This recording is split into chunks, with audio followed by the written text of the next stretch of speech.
টাকার বান্ডিল থেকে বাঁচাতে রিসর্ট পলিটিক্সও সমানতালে চলতে দেখেছি আমরা। তা বলে একটা পুরসভা ধরে রাখতে কিনা কাউন্সিলরদের টোপ। ঘোড়া কেনা বেচা রোগ কি এবার জলপাইগুড়ি পুরসভাতেও? মার্কেটে অনেক কিছু শোনা যাচ্ছে, উনি টাকার ব্যাগ নিয়ে ঘুরে বেড়াচ্ছেন এবং ওসব করে কিচ্ছু হবে না। জলপাইগুড়ি পুরসভায় অনাস্থা ঠেকাতে ঘোড়া কেনা বেচা, ব্যাকডেটে নতুন ভাইস চেয়ারম্যান নিয়োগ, বিতর্কের মধ্যে ইস্তফা ভাইস চেয়ারম্যানের। তৃণমূল পরিচালিত জলপাইগুড়ি পুরসভায় পুরো দস্তুর নাটক। চেয়ারম্যানের বিরুদ্ধে অনাস্থা ভোট যত এগোচ্ছে ততই বদলাচ্ছে পরিস্থিতি।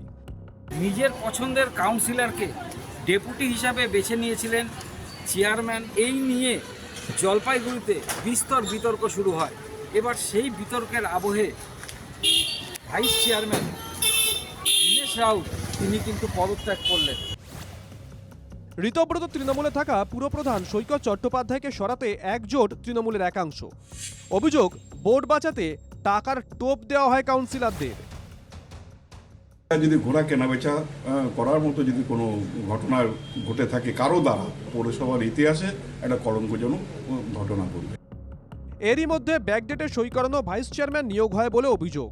অনাস্থা থেকে বাঁচার জন্য ভাইস চেয়ারম্যান পদের নিয়োগের ক্ষেত্রে চূড়ান্ত দুর্নীতি তিনি করলেন। এই ঘটনায় তদন্ত হওয়া উচিত এবং ওনার দৃষ্টান্তমূলক শাস্তির আমি দাবি করি। কিছুদিন আগে পুরপ্রধান সৈকত চট্টোপাধ্যায়ের সঙ্গে থাকলেও পরে কালীঘাট শিবিরে ফেরেন ভাইস চেয়ারম্যান। বিতর্কের মুখে তিনি পদত্যাগ করেছেন। চেয়ারম্যান যখন 15 দিনের মধ্যে ডাকতে পারলো না, তখন আমার টার্মটা শুরু হবে 7 দিনের মধ্যে। ওই সময় আইনি প্রক্রিয়ার মধ্যে জড়াই যেতে পারি, সেই জন্য আমি আর রিস্ক নিলাম না। 2022-এর পুরভোটে 25টা আসনে জলপাইগুড়ি পুরসভায় 22টি ওয়ার্ডে জেতে তৃণমূল কংগ্রেস, 2টি ওয়ার্ড পায় কংগ্রেস ও 1টি সিপিএম। ইতিমধ্যে চেয়ারম্যানের দিক থেকে অধিকাংশ কাউন্সিলর বিক্ষুব্ধ শিবিরে। অনাস্থা ভোট হলো বলে শুধু ছাপ্পা ভোটের বলেই যেই পৌরসভার বোর্ড গঠন হয়েছে, সেই বোর্ডে এরকম ধরনের অনিয়ম তো থাকতেই পারে। মহারাষ্ট্র হোক বা তামিলনাড়ু, জাতীয় রাজনীতিতে আয়ারাম গয়ারাম উদাহরণ অসংখ্য। তা বলে ছোট্ট এক পুরসভা ঘিরেও দলবদলের খেলা ঢুকে পড়ল। Nileshwar সান্যালের report, TV9 Bangla.